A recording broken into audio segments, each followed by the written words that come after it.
Jalen Carter and Zach Bond were first-team All-Pros in 2024. Who could make that leap for the Eagles in 2025? We'll get into it coming up next right here on the Locked On Eagles podcast.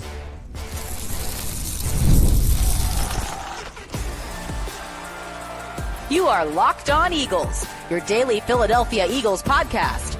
Part of the Locked On Podcast Network, your team every day. Thank you so much for making Locked On Eagles your first listen each and every day. Welcome in, Eagles fans, to this Monday edition of the show. I'm your host, Louis DiBiase. This episode is brought to you by Gametime. Download the Gametime app, create an account, use our code LOCKEDONNFL for $20 off your first purchase. The Eagles had another eventful practice today down at the NovaCare Complex. I'll recap that practice later on in the show, but I was thinking about this today because the Eagles had a couple breakouts in 2024. I think actually a couple is an understatement, especially on the defensive side of the football. But when it's getting down to like the all-pro kind of breakout perspective, that was Jalen Carter in 2024, named a second-team all-pro at defensive tackle. Zach Bond, in his first year as a starter in the NFL, his first year as an inside linebacker, he was a first-team all-pro linebacker. I was thinking to myself today, like, about who could break out in 2025 for the Eagles on offense and on defense based on what we've been hearing at practice about one player in particular. Really got me thinking about this subject. And I was thinking, like, who could make not just a leap? Like, I think we all expect Moro Ijoma to take a leap in 2025. Same with Jalix Hunt, and I would say probably even Sidney Brown and Jahan Dotson in his second year with the Philadelphia Eagles offense, his second year with Jalen Hurts. Like, I think we can expect a certain kind of jump from Jahan Dotson. But when it comes to like an elite jump in 2025, who's going to go from a good to great player? Who could follow Zach Bond's footsteps of 2024? Who could become a first team, second team all-pro player like Jalen Carter did as well? Who could be those players on the Eagles that I don't want to say haven't already broken out, but could take like another step? And for me, when you talk about this 2025 roster, who have that kind of potential in them, I think most of those players are on the defensive side of the football, but there are some guys on offense as well. Even though the offensive side of the football is a lot more established with star talent than the defense is. It's an older unit, comparatively speaking. It's a lot of guys in their prime that are proven, right? Lane Johnson, A.J. Brown, Devontae Smith, Dallas Goedert, Jalen Hurts. A lot of these guys have already been all-pro players at their position. But there are a couple offensive players, specifically up front in the trenches, that I think could take this step. And there's a couple on defense as well. If I had to rank 5 players that I think could take an all-pro step in 2025 for the Philadelphia Eagles, for me, I would say there's 3 guys on defense and there's 2 on offense. The 3 guys on defense would be 2 corners. Heading into year 2, they're Rookie of the Year finalists last year. Quinyon Mitchell and Cooper DeJean, I could both see becoming first-team all-pro corners on the outside in the slot, or at least the second team.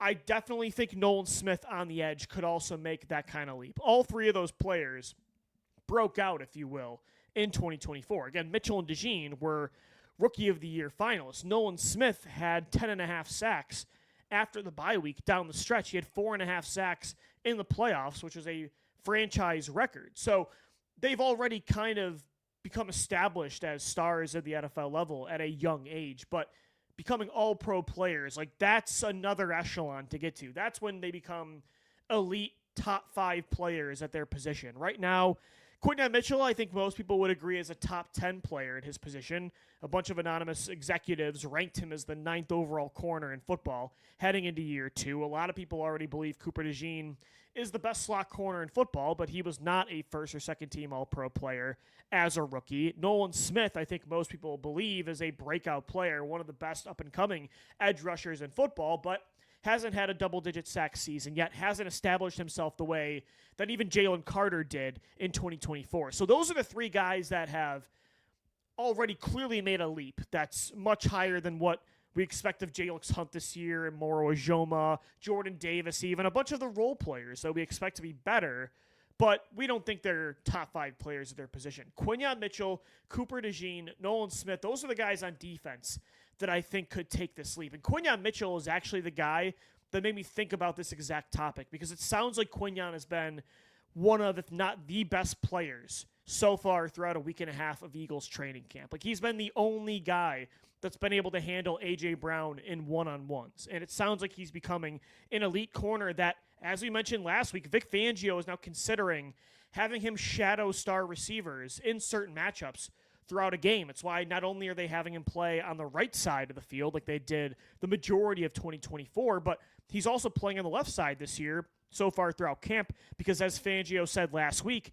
he wants him to get used to playing both sides, because if they play a team that has one established star, pass catcher like a CeeDee Lamb in Dallas or a Malik Neighbors in New York, or pretty much Terry McLaurin in Washington as well, if he's still there in 2025. Those are teams that don't really have an elite number two. There's no T. Higgins. There's no Devontae Smith or Jalen Waddle for those offenses. Those are the instances where Fangio might have Q shadow players. So Quinyon Mitchell is who made me think about this topic, because last year, again, he was a Rookie of the Year finalist. I think he should have won Rookie of the Year, but people don't consider him a top 5 player yet at his position. I think a lot of that has to do with interceptions. Well, if he starts tracking footballs like he did today, he had that one-handed pick along the sideline going one-on-one against A.J. Brown. If he's going to start doing that and putting up turnover numbers, then he's going to be either a first-team or second-team all-pro player. And Cooper DeJean, again, I think a lot of what it takes to become an all-pro player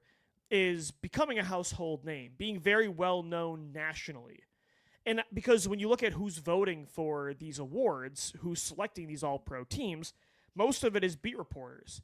And a beat reporter for the Indianapolis Colts or the Buffalo Bills or the Jacksonville Jaguars, guess what? They're not watching every single Philadelphia Eagles game. But if they know who Cooper DeJean is, if they know that he's been established as an elite slot corner in football, he has a better chance of making the all-pro team. Same with Quinyon Mitchell.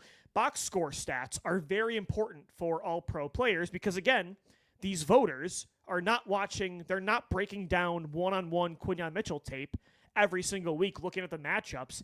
If he doesn't have any interceptions, any pass breakups, any tackles for a loss, forced fumbles, fumble recoveries, the sexy stats in the box score, then guess what? He's not going to be an all-pro player. Quinyon Mitchell, I personally believe last year, played at an all-pro level.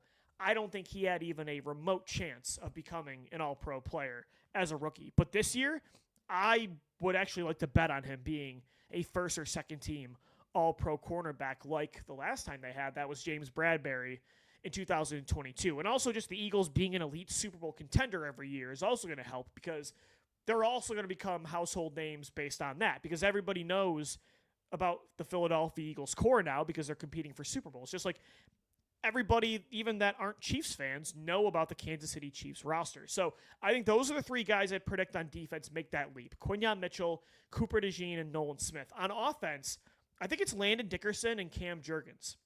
So funny enough, I was talking about that executive list of the best players at each position, and Landon Dickerson was mentioned a lot by multiple NFL executives as one of the best and most underrated offensive linemen in football. He has yet to make a first or second team all-pro roster at the guard position since being drafted in 2021, but I think he could be that guy this year. Landon Dickerson is, I personally believe, a top 5 guard in the NFL. Like, I think he is that good, and I think people really remember what he did in the NFC Championship, like moving over to center when Cam Jurgens could not play, switching positions, battling through an injury in that game. Like, I think that really helped his brand, his name status across the NFL, across national circles and the media, fan bases alike. Landon Dickerson is an elite player.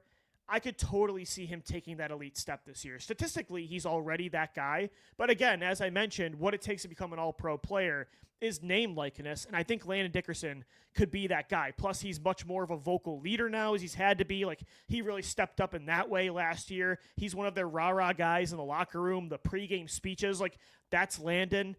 Cam Jurgens, I think he's the other one. Cam Jurgens had a really, really good first year as a starting center, replacing Jason Kelce, who I think is the greatest center in NFL history. And Cam Jurgens made you not even think about Jason Kelce last year. Like, there was not a single moment where I was like, man, they really missed number 62 on the field. Like, no, Cam Jurgens was not equally as good, but he was a very good center. I think he could take that step from very good to elite heading into year 2. Like, he has everything you need for an elite center, and being a second-time full-time starter in this offense, I think is really going to help him. Those are the 5 guys that I think could make the leap that Zach Baun and Jalen Carter did last year. Quinyon Mitchell, Cam Jurgens, Nolan Smith, Cooper DeJean, and Landon Dickerson.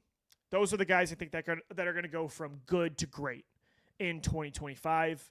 But you could also make the argument some of these guys are already great. I personally believe Quinyon and Cooper and Dickerson, at least personally, they're already great, but they're going to get that respect this year.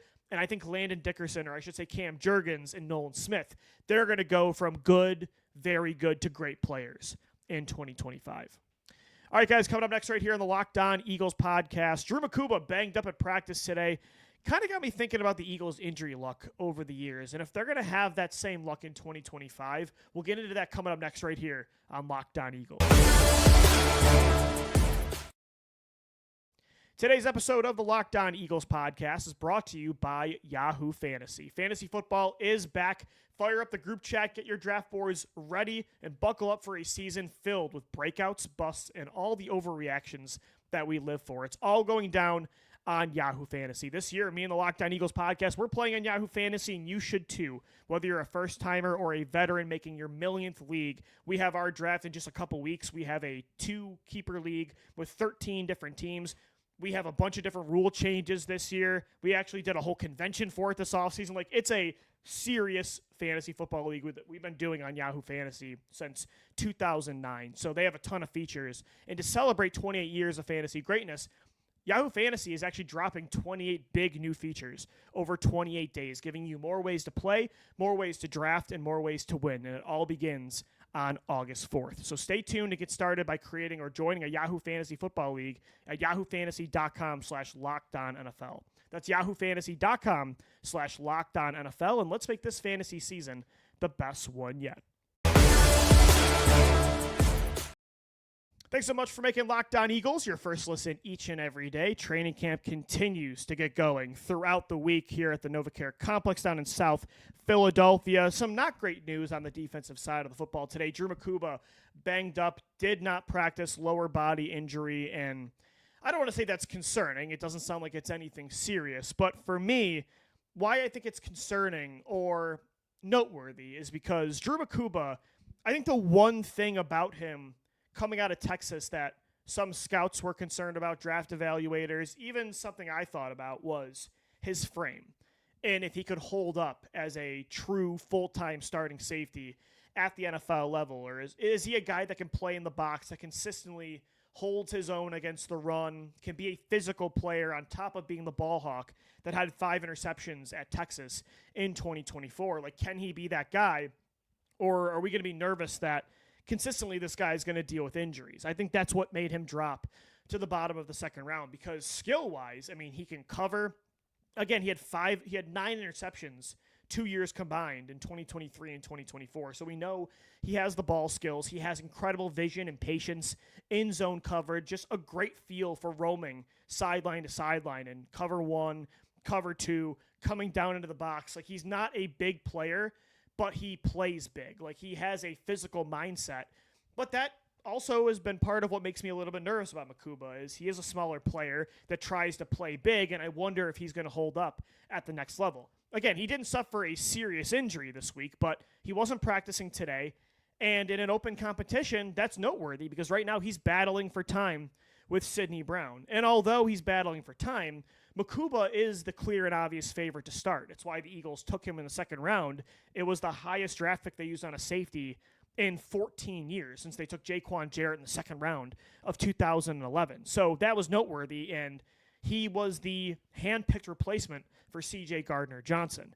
If this is something they're concerned about, or they just don't think he's going to get far enough along this summer to be trusted as a full-time starter, I don't think Vic Fangio is going to give Sidney Brown that job. I think it's going to be something very similar to last year, where Cooper DeJean eventually became the full-time slot corner. We knew long-term that was his role. We know down the road full-time, Drew Makuba is going to be your long-term barring all things go well, a full-time starting safety next to Reed Blankenship. But for the short term, again, like Fangio didn't rush DeJean back. He didn't thrust him into the starting lineup to start the 2024 season. If Makuba's in and out of the lineup this summer, or just, there's some growing pains, I am still curious about Fangio's patience at safety. I think that they're taking the right approach. I think they should give Makuba and Sidney Brown the opportunity to be that second and third safety next to Reed Blankenship.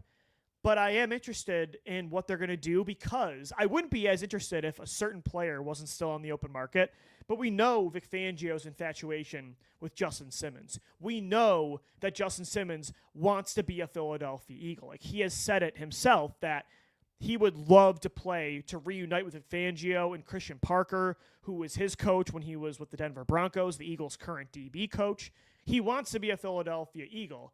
And I just wonder, and it's hypocritical because they should have just kept C.J. Gardner-Johnson, but I wonder if Sidney Brown and Makuba will come far enough along this summer to make Fangio confident. And I'm not saying that he loses faith in young players. He had the youngest defense in all of the NFL last year, and he got that defense to be the number one ranked unit in football in a Super Bowl winning season. But at safety specifically, where a safety wears a lot of hats in a Vic Fangio defense, I do wonder if Makuba and Brown are going to be enough, especially with Makuba's injuries. If he ends up still a little bit banged up over the next couple weeks, I just wonder if they're going to say, hey, let's let Makuba and Brown continue to develop. They can be rotational players in this defense, but we're not quite ready in a Super Bowl contending season to make them the replacements full-time to C.J. Gardner-Johnson. Let's bring in Justin Simmons, or hey, let's explore the trade market. Like I mentioned last week, them potentially considering bringing in a Buda Baker. And I know that kind of approach didn't work in 2023 when they brought in Kevin Byard, but I do wonder if they consider that. We'll see. I think, again, they want Makuba and Brown to be those guys, but Makuba's got to stay on the football field because Fangio, that's one thing. He's very patient with young players. He gives his guys chances to win the job. I think he truly believes in open competition. It's why Adoree Jackson has been, although I hate it, he's been a first-team corner for this Eagles training camp offseason so far in 3 straight practices. So, but one thing is that he will not tolerate is if you're a young player learning the defense, if you're new to the scheme and you're not on the football field, that's kind of a problem. So we'll see what happens. Again, it wasn't a real serious injury. Hopefully he's back on the field soon. Hopefully he returns to the field this week.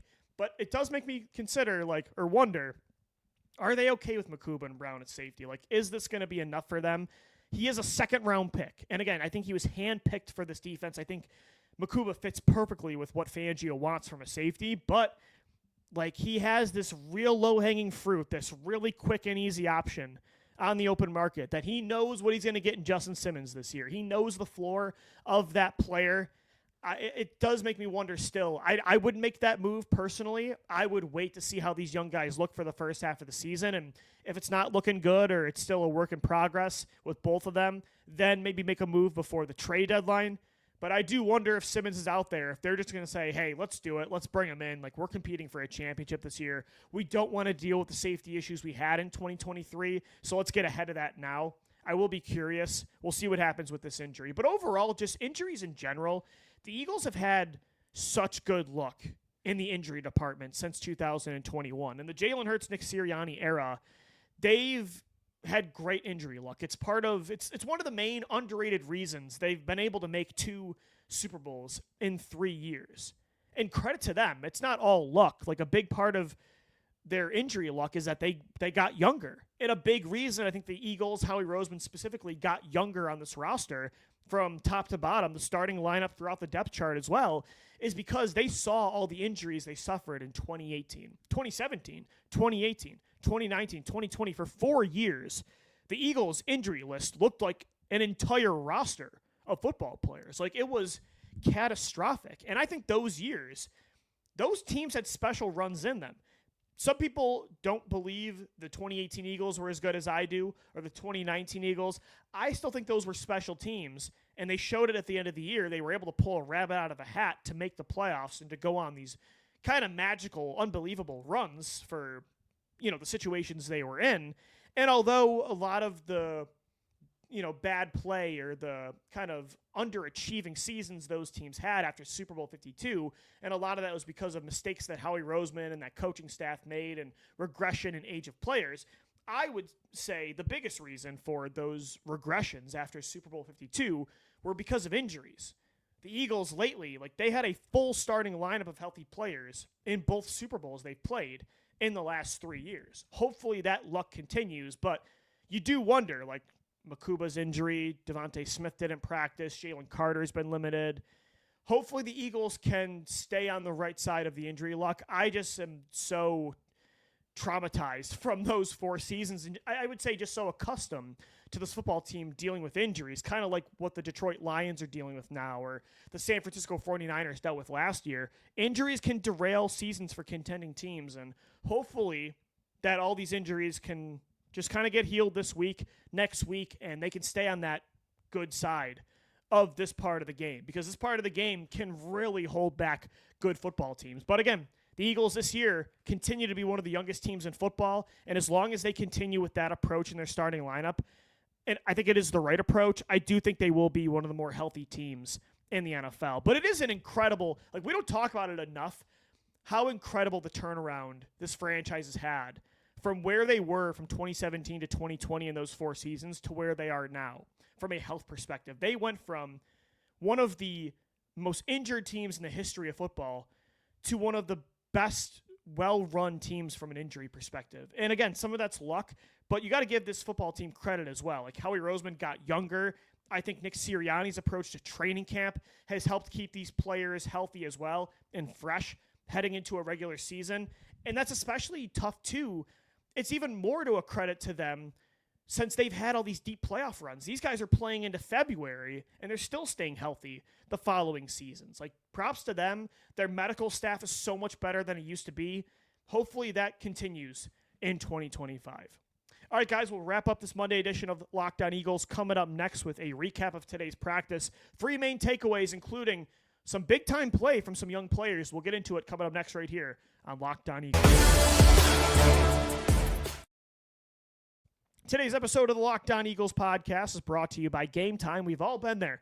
Logging on early, waiting forever for concert tickets to go on sale. For me, it was the 1975 a couple years ago, only to lose your spot for a show that you've been dying to see. Live music should be about making memories, not dealing with the stress of ticket shopping. That's where Gametime comes in. Gametime makes getting concert tickets faster and easier than ever. Prices actually drop as it gets closer to showtime, and you can save up to 60% off with their killer last-minute deals. Ever wonder what your view will actually look like, too, before you buy?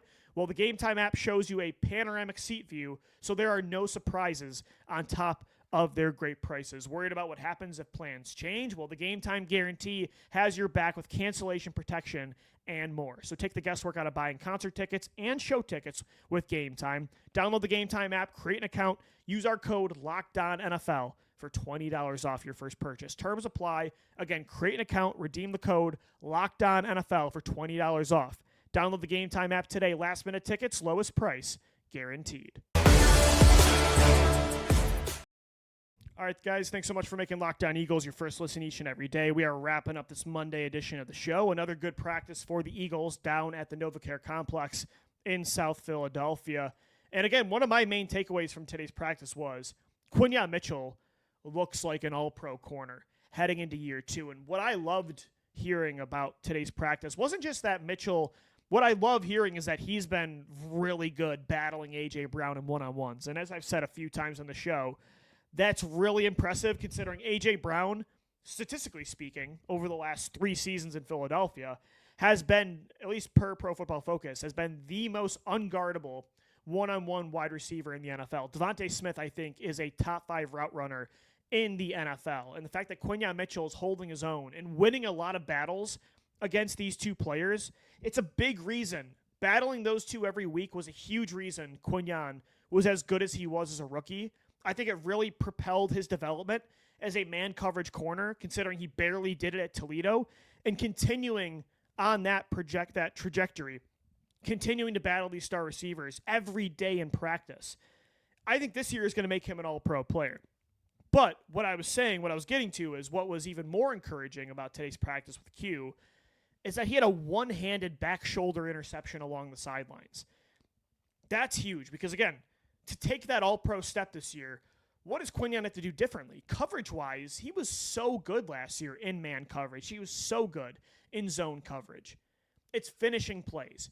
He was great at putting himself in a position to force turnovers. He was leading the league the majority of the year in forced incompletions and pass deflections. He was top 3 the entire season as a rookie. Finishing plays is the most important part of Quinyon's second-year development as an outside corner.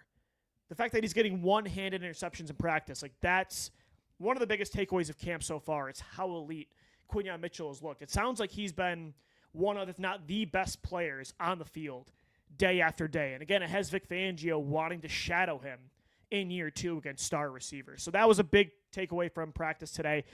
Gun to my head, who makes the first or second team All-Pro list from the Eagles roster that's never done it before? Again, it could be Cooper DeJean in year 2. It could be Nolan Smith in year 3. I think Landon Dickerson and Cam Jurgens have a good chance of becoming that guy.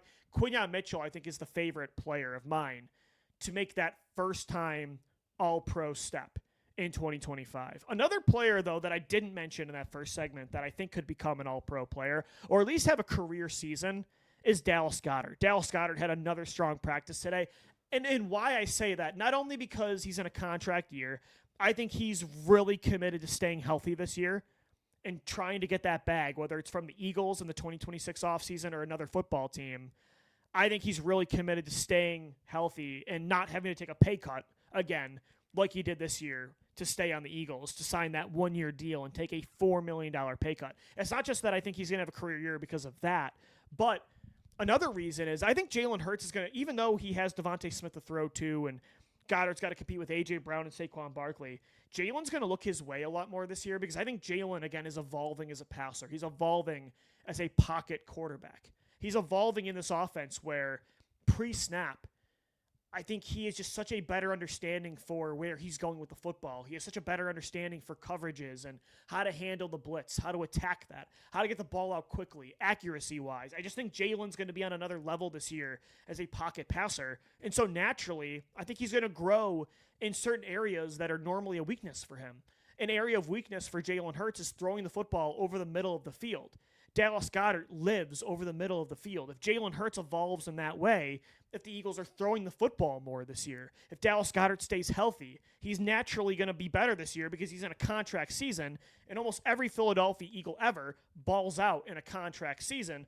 With all of that combined, Dallas Goedert, I think, is going to have a career year and a contract year. And he's had a really good training camp so far. It sounds like he's been Jalen Hurts' favorite target, and over the middle of the field, that's super important. And I think the Eagles are going to try to get the screen game going this year with Goedert.